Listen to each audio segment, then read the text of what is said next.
انسانی گردے کی قیمت کیا ہے؟ مفتی محمد تقی عثمانی صاحب دامت برکاتہم العالیہ فرماتے ہیں کہ کراچی میں گردے کے ایک اسپیشلسٹ ہیں۔ ان سے ایک مرتبہ میرے بھائی نے پوچھا کہ آپ ایک انسان کے جسم سے گردہ نکال کر دوسرے انسان کو لگا دیتے ہیں، لیکن اب تو سائنس نے اتنی ترقی کر لی ہے تو کوئی مصنوعی گردہ کیوں نہیں بنا لیتے تاکہ دوسرے انسان کے گردے کو استعمال کرنے کی ضرورت ہی نہ پیش آئے؟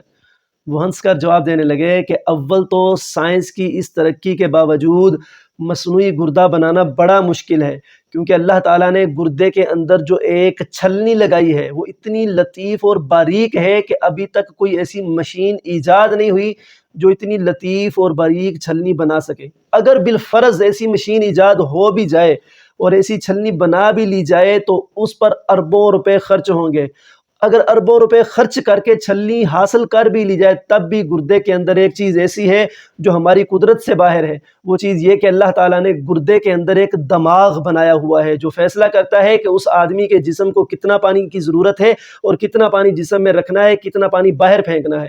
ہر انسان کا گردہ اس انسان کے حالات کے مطابق ہوتا ہے، اس کے جسم کے مطابق اور اس کے وزن کے مطابق یہ فیصلہ کرتا ہے کہ کتنا پانی اس کے جسم میں رہنا چاہیے اور کتنا باہر پھینکنا چاہیے، اور اس کا 100% فیصلہ درست ہوتا ہے۔ اس کے نتیجے میں وہ اتنا پانی جسم میں روک لیتا ہے جتنے کی ضرورت ہوتی ہے، اور ضرورت سے زائد پانی کو پیشاب کی شکل میں جسم سے خارج کر دیتا ہے۔ لہذا اگر ہم اربوں روپے لگا کر مصنوعی گردہ بنا بھی لیں تب بھی ہم اس کا وہ دماغ نہیں بنا سکتے جو اللہ تعالیٰ نے ہر انسان کے گردے میں پیدا فرمایا ہے۔ تم اپنے رب کی کون کون سی نعمتوں کو جھٹلاؤ گے؟